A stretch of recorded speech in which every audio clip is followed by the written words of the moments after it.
할렐루야. 오늘도 말씀을 하루 시작하는 신학교의 모든 성도님들께 하나님의 은혜와 평강이 가득하게 소망합니다.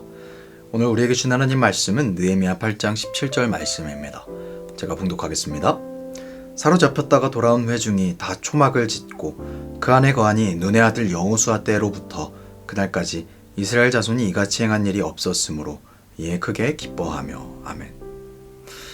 시편 119편의 저자는 말합니다. 주의 말씀의 맛이 내게 어찌 그리 단지요 내 입의 꿀보다 더 다니이다. 아멘. 시편 119편의 저자는 그 말씀의 맛이 입의 꿀보다 더 달다고 말하고 있습니다. 성도 여러분, 여러분에게는 어떻습니까? 정말 그 말씀이 꿀보다 답니까? 말씀 자체가 우리의 영적인 양식으로서 큰 기쁨과 만족을 주고 있냐는 것입니다. 저는 1년 동안 청소년부 아이들과 큐티를 진행하고 있습니다. 아이들에게 말씀을 가까이 하는 습관을 주기 위해 함께 큐티를 하고 있는데요. 큐티를 매일 한다는 게 어렵지만 그래도 잘하는 아이들에게 말씀이 정말 다니? 기쁨이 돼? 만족이 있어? 라고 물어보면 아이들이 이렇게 말하더라고요. 사실은 말씀을 읽어도 잘 모르겠습니다. 그래서 기쁨이 없습니다. 그래서 제가 그 아이들에게 한 말이 있습니다. 그 말은 잠시 뒤에 하겠습니다. 오늘 이스라엘 백성들도 이와 비슷한 상황에 있었습니다. 그들은 포로에서 돌아왔지만 이미 그 마음이 무너져 있었고 정체성은 혼란스러웠죠. 그러나 그런 그들에게 필요한 것은 새로운 프로그램이나 더 강한 의지가 아니었습니다. 그것은 단 하나, 하나님의 말씀이었습니다. 그러나 당시 이들에게 하나님의 말씀, 즉 율법이 없었던 것은 아닙니다. 그들에겐 이미 이 율법이 있었죠. 그러나 바벨론 포로 시기를 거친 탓에 성전의 파괴, 제사제도의 중단, 공동체 예배 붕괴로 인해 말씀이 읽혀지지 않았고 가르쳐지지 않았습니다. 그런데 놀랍게도 1절 후반절에 이스라엘 백성들은 말합니다. 우리 문제의 원인이 하나님 말씀의 결핍이라고. 1절은 모든 백성들이 일제히 수문 앞 광장에 모여 학사 에스라에게 말씀을 가르쳐 주길 청했다고 합니다.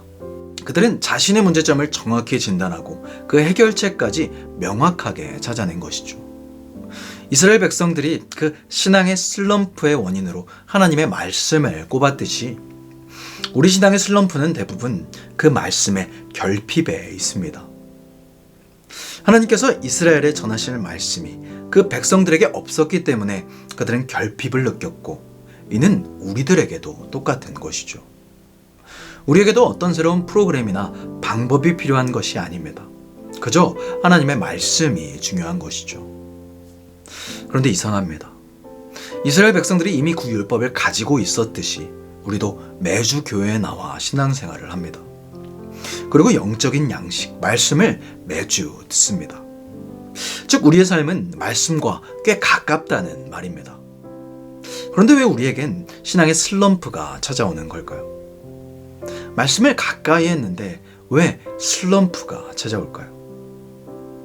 그 이유는 하나님의 말씀을 이해하지 못했기 때문입니다. 정확히 말해 하나님의 말씀을 소화하지 못했기 때문입니다. 백성들의 요청을 들은 에스라는 말씀을 가르치는 강사단을 꾸립니다. 그리고 8절의 말씀처럼 하나님의 말씀을 읽도록 하고 그 뜻을 백성들에게 해석하여 그들을 깨닫게 하였다고 합니다. 여기서 깨닫는다는 말은 이전엔 알지 못했던 사실을 알게 되었다는 것을 의미합니다. 이제 진짜로 말씀을 알게 된 것이죠. 위대한 철학자 소크라테스는 알면 행한다 라고 말했습니다. 우리가 안다고 생각했는데 실제로 삶에 그리고 행동에 그 모습이 나타나지 않는다면 그것은 안다는 착각에 지나지 않는다는 것입니다. 그리고 이 말을 증명하듯 9절의 말씀엔 이스라엘의 반응이 나옵니다. 백성이 율법의 말씀을 듣고 다 우는지라. 아멘. 이들이 울었다는 것은 하나님의 원하심과 내 삶의 간극이 컸음을 깨달았다는 것입니다. 그 말씀에 반응하겠다고 결단했다는 것이죠. 그리고 그 결단에 힘입어 이제 이스라엘은 행하기 시작합니다. 둘째 날이 되자 이스라엘의 지도자들은 따로 모여 에스라를 찾아갑니다. 그리고 말씀을 더 연구하죠. 그리고 잊혀졌던 한 절기에 대한 내용을 찾아냅니다. 그것은 초막절 규례입니다. 초막절은 하나님께서 이스라엘 백성들을 광야 초막에서도 살게 하신 것을 기억하기 위한 절기입니다. 그러나 이 절기는 오랫동안 지켜지지 않았습니다. 왜냐하면 너무 번거롭고 힘들며 부담이 되기 때문입니다. 그러나 말씀을 깨달은 이스라엘 백성들의 태도는 이제 달라졌습니다. 17절의 말씀은 말합니다. 눈의 아들 여호수아 때부터 그날까지 이스라엘 자손이 이같이 행한 일이 없었으므로 크게 기뻐하며. 아멘. 참된 깨달음은 순종을 가져오기 마련입니다. 그리고 그 순종 끝엔 기쁨이 찾아옵니다. 순종 끝에 기쁨이 찾아오는 이유는 내 삶의 목적을 바로 알아 내 삶이 하나님께 쓰임받는 사실을 날마다 확인하게 되기 때문입니다. 말씀을 통해 일하시는 하나님의 흐름은 다음과 같습니다. 말씀을 이해하게 되면 순종을 낳고 순종은 기쁨이 된다. 그러므로 제가 말씀을 읽고 답답해하며 기뻐하지 못했던 아이들에게 한 말은 그 말씀을 읽거나 듣고 무언가를 깨닫게 되었니? 그리고 그 말씀대로 행했어? 입니다. 저는 아이들뿐만 아니라 오늘날 많은 그리스도인들이 이렇게 말하는 것 같습니다.